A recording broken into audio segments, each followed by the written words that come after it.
Hello, and thank you for tuning into the UAS Magazine podcast.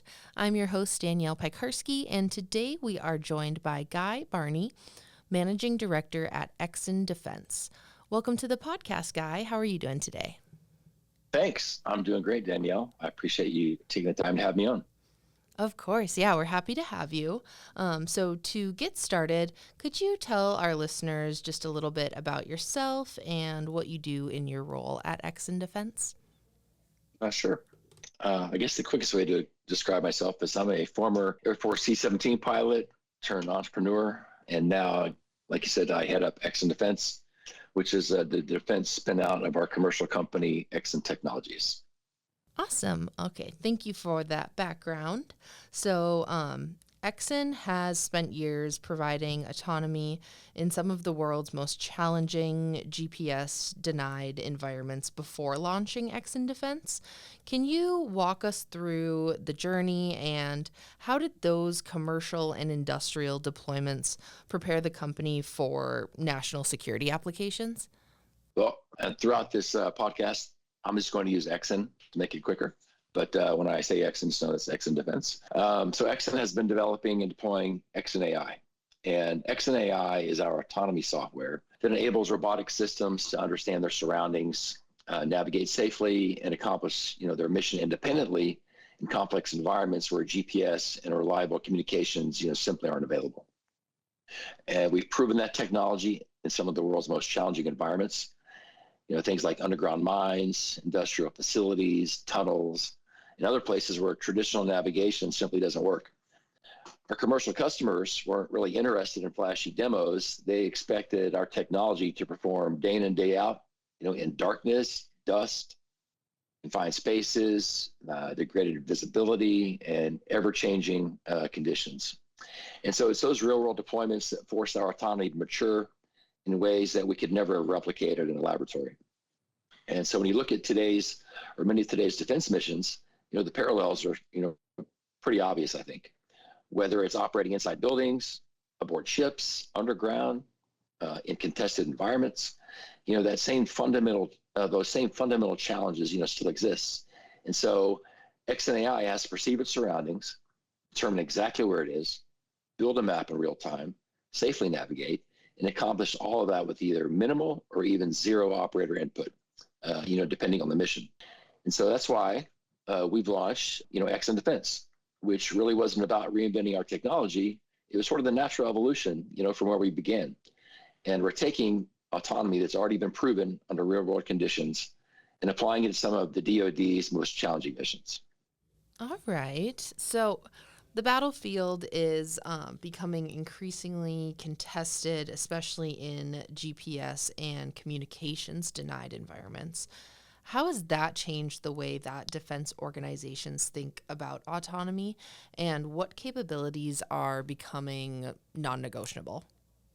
So I think the biggest shift we've seen is that the military has finally accepted that GPS is a luxury, not a guarantee. In a contested environment, GPS, it could be jammed, it could be spoofed, or become unavailable altogether. Communications can be intermittent or disappear completely. And if your entire mission depends on GPS or constant data link, well, guess what? Someone else gets to decide whether your robot works that day. And so that's changing how defense organizations think about autonomy. They're no longer looking for systems that simply follow waypoints or wait for the next command from an operator.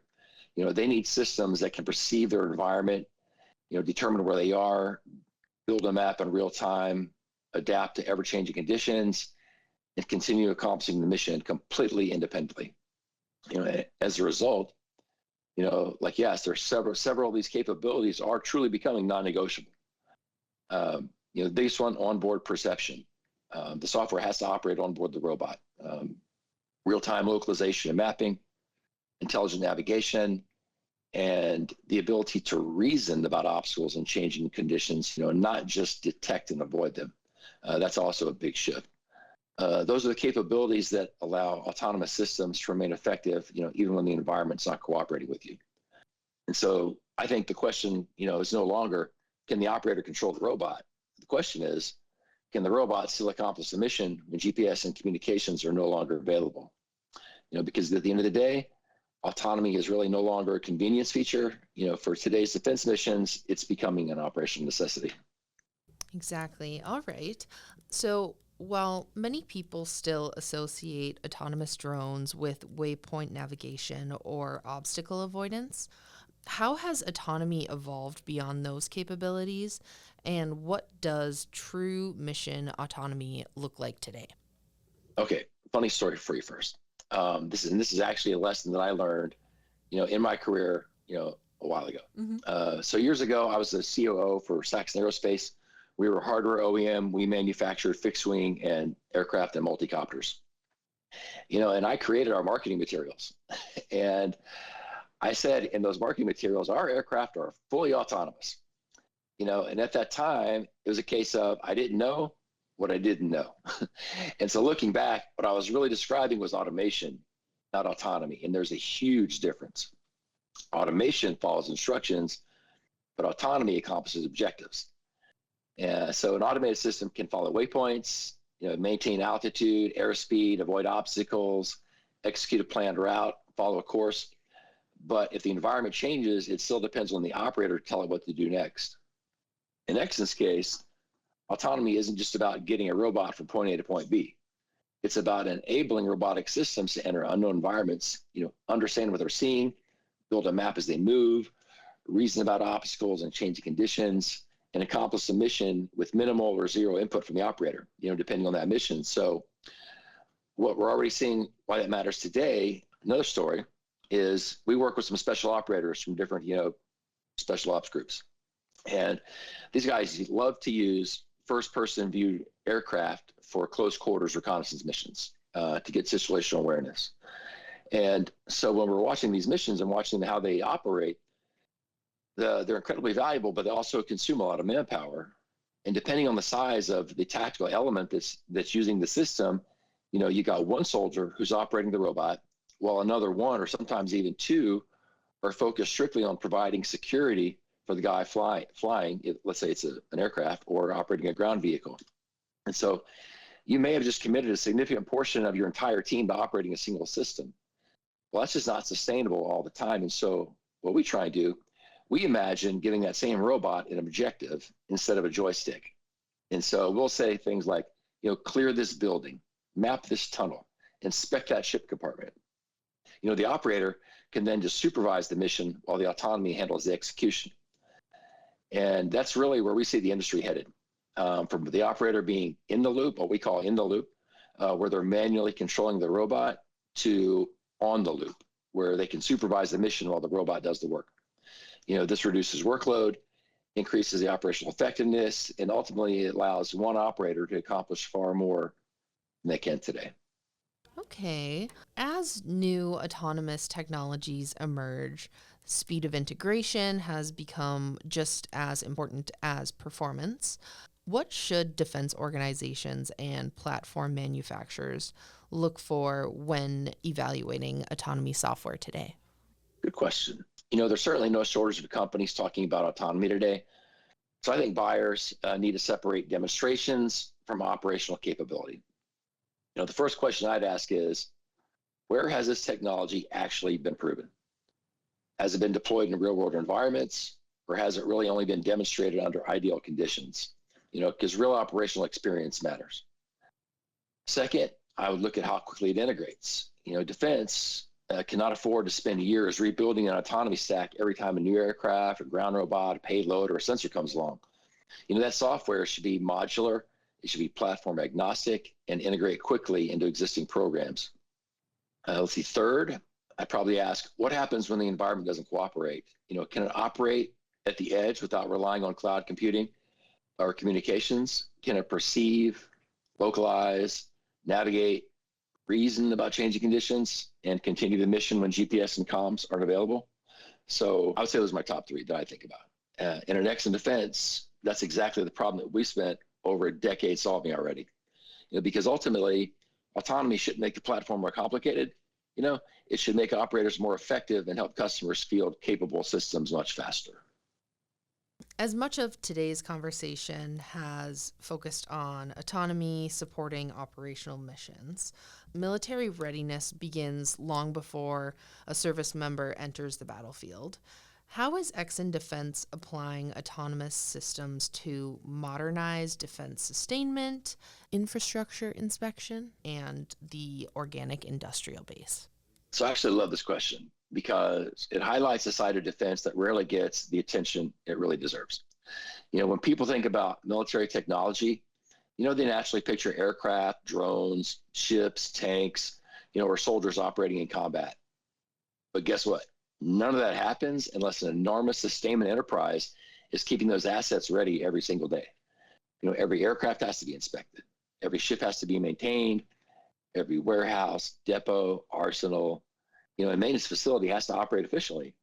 And readiness may not make the headlines, but guess what? It's what actually generates combat power. As a former Air Force pilot, I got to experience that firsthand. Every sortie that I flew depended on maintainers, inspectors, logisticians, and depot personnel doing their jobs long before I ever climbed into the cockpit. None of those exciting missions happened without that foundation. And this is where at Exyn Defense, we see an enormous opportunity. We're leveraging our expertise in localization and mapping, navigation and autonomous data collection with digital twins to help modernize Department of Defense's sustainment enterprise. A great example is our work with the Warner Robins Air Logistics Complex, where we're supporting autonomous aircraft inspection and cargo mapping.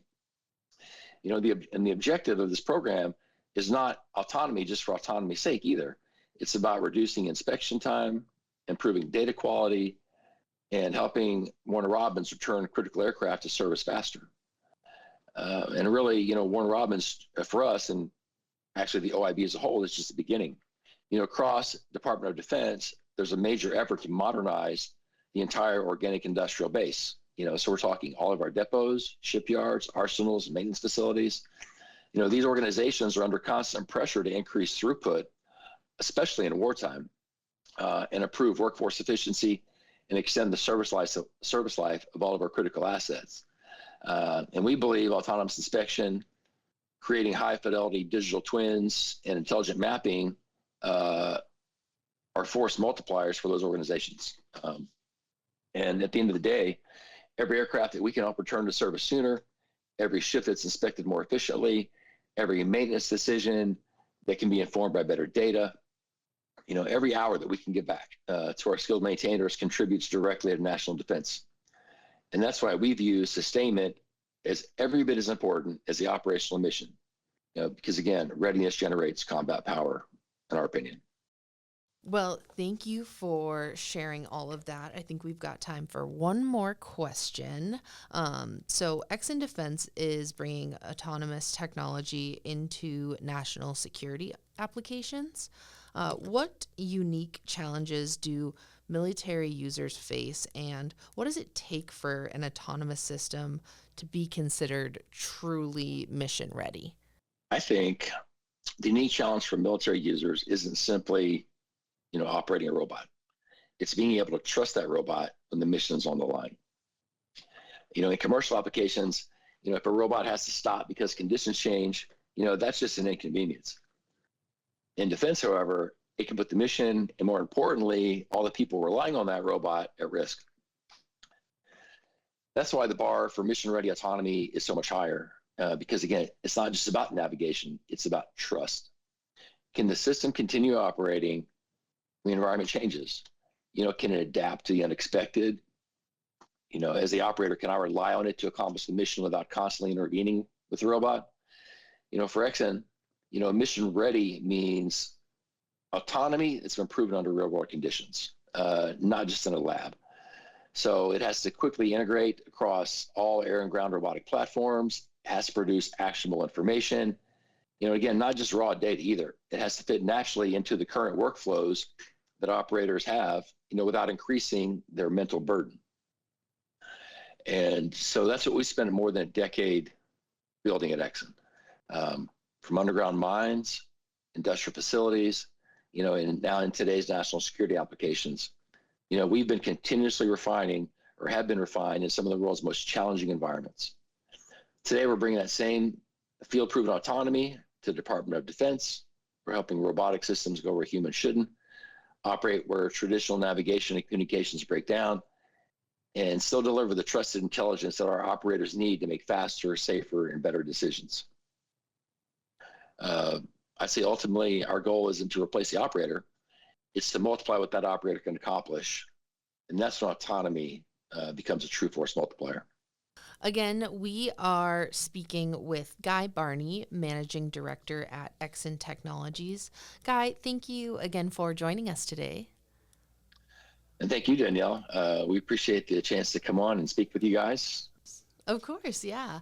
To learn more about Exyn, you can visit www.exyn.com or find them on LinkedIn, Instagram, Facebook, YouTube, and X. Thank you to all our listeners for tuning in today. You can keep up with the industry news at UASmagazine.com, and we hope you are well until the next podcast.